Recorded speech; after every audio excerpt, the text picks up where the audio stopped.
ঘরে কেন এমনি চোখে দেখে না তারপর আবার কি থেকে কি কইতেছে মানুষ শুনলে কইব কি কি করবো আও আসতেছি তো ধৈর্য ধরে রিক্সা করে ফেলে বুঝছো তাহলে তোমার মনে করো উঠাই দিয়া আমি দোকানে যাই দেখো তোমাদের রাইতে থেকে এই সকাল পর্যন্ত একটা কথাই বেতাছি যেহেতু যা মই আজকে একটু দাও না দেওয়ার পরে যাই এই যে আমার লক্ষ্মী বউ তোমার দেওয়ার জন্যই তো মনে করো আমি বিয়ে করছি আমাদের বিয়ের বয়স হয়েছে কয় মাস মাত্র 2 মাস 2 মাসে তোমার লগে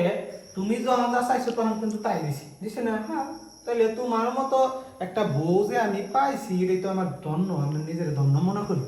শোনো রাগ করি না শোনা তুমি যাই বাবার বাড়ি থেকে যাই মাত্র 10,000 টাকা করে দিছি তোমার শ্বশুর আমার শ্বশুররা দিয়ে দেবো মানে আমারই যাবার কইছিলাম তো যাইলাম না আর তুমি যাই টাকাটা নিয়ে আসো পরে রাত্রে তোমার নিয়ে যা করা করবো হ্যাঁ আমি জানি তো আমার বাবার টাকার মূল্য আছে জাস্ট আমার মূল্য নাই ঠিক আছে টাকাটা আনবো সুন্দর করে বাজার করবা এখানে ওখানে ঘুরতে যাবা বন্ধুদের সাথে আড্ডা দিবা এইটাই তোমার পেশা আরে না না আমি তো ওইখান থেকে টাকাটা আইনি আমি বাজার করার জন্য আসি নাই বড় ভাই অসুস্থ তুমি তো জানো তার চোখ দুটো অন্ধ বিষয়টা হইলো টাকা 65,000 টাকা লাগবে এবার কইছি ডাক্তারে কম করে লো কেন? তোমার বড় ভাইয়ের বউ একবারে বিলাসিতা হয়ে থাকে উনি বাবার বাড়ি নাকি অনেক বড় কেন 10 টাকা এনে দিতে পারে না চোখে চিকিৎসা করাতে পারে না চেষ্টা তো করছে যতটুকু সামর্থ্য তাদের বাড়িতে আছে আনছেই তো সোনাটা বাবা রাগ করে না এই টাকাটা তো আমি দিয়েই দিব তো তোমার বাবার বাড়ির কাছ থেকে টাকাটা আই না একবার আমি খাইয়া বলাইতেছি না ভাইয়ের চিকিৎসা যদি এক ভাই ভাইসা থাকাকালীন না করতে পারে তাহলে কেরাই করবো এই ভাই আমাকে ছোটবেলা থেকে লাইলা বেলা ডাঙ্গর কইরা বিয়া শাদি করাইছে তারপরে করাইছে কোন একটা দুর্ঘটনার কারণে তো চোখ দুটো নষ্ট হয়েছে থামো ঠিক আছে তোমার সব কবিতা শুনতে আমি রাজি না যাও শোনার কথা রাখো না যাও মেটাছি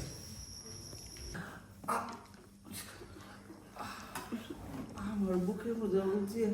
একটা হাতের জায়গায় 2টা হাত পেলাম কে আরে আমার দুইটা হাত তোমার এনে দিস দুইটা হাত এনে দিছি বুঝছো হাতের মধ্যে ব্যথা করতেছে চুলকাইতেছে তাই এনে দিতেছি তুমি আওয়াজ দাও আবার তোমার আওয়াজ আহে বুঝতাম না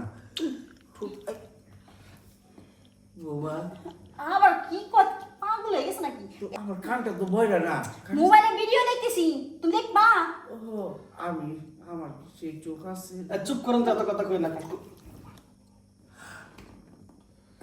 বাবা পুরুষের আওয়াজ বউ হ্যাঁ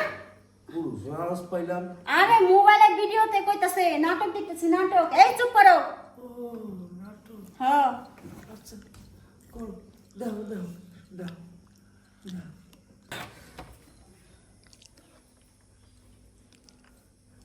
ভাবি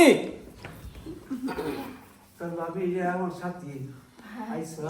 কি কি কি আছে এই সময় যে তুই এই পোলা কেরা পোলা পোলা আবার কই ভাইজান হ্যাঁ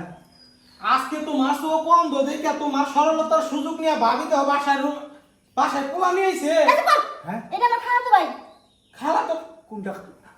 এই তুই কোন সম্পর্কে খালা তো ভাই ভাই সত্যি করে এই বল, বসে বসে সত্যি করে বল, তুই কোন সম্পর্কে খালা তো ভাই বলতেছে আমি আর খালাতো ভাই না আমি আর প্রেমিক ভাবি এই আমার ভাইয়ের চোখ অন্ধ দেখে আমার ভাই পারে না আমার ভাই তোমার কি ঠিক মতো সুখ দিয়ে হারে না দূর সুখ সুখ দিলে কি আর এমন কে করি হাই রে ভাবি রে এই 2 মিনিটের সুখের আশায় এই সরের বাচ্চা তুই যাবি দিকা যাবি কি হতো ভাগ্য স্বামী হইলাম বউ আমার সামনে প্রেমিকের হইলে স্পিচ করে আমি কিছুই বুঝি না দেই না আর খালি চুমা চুমি আমি বাইরের চোখের চিকিৎসার জন্য এইখান থেকে ওইখান থেকে টেহার জন্য কথা আমি দৌড় পারতাছি যে বাইরে কোনোভাবে দিয়ে চিকিৎসা করা হারি কিনা আরে ভাবি এই ভাই আমাকে ছোটবেলা থেকে লাইলা বাইলা ডাঙ্গর করে বড় করছে হ্যাঁ আর হে বাইরে একটা নারী ঠকাই যাবো হ্যাঁ এটা তো আমরা মানে নিব না জন্য তো কবি পারভেজ কইছে যে নারীদের সম্মান করবি ইজ্জত দিবি বাগা বিশ্বাস করবি না কুখ্যাত কবি হ্যাঁ। বিখ্যাত কবি হ্যাঁ ভাবি ভাই তুমি বনে আমি গ্রামের মায় মাতাপর যদি না গে প্রয়োজনে সবারে ডাক দেয় না এই ভাবির এই বাইকে দিয়ে বাই করনো ও ভাই তুই আমার মাফ করে দে ভাই আমি মাফ করবো বউ কিন্তু ও গো তুমি আমার মাফ করে দে আমার ভুল হয়ে গেছে আমি আর আর তুমি কোনোদিন বকা কিছু নাই করব কাছি। না। এই ভাই তুই যাইস না রে ভাই যাইস না দেখো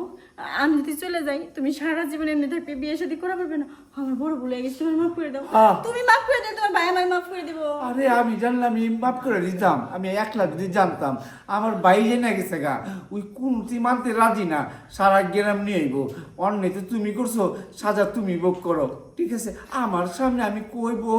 তুমি কি করো, ভিডিও দেই আমার লগে মিথ্যা কথা। হ্যাঁ ওই পারবেশ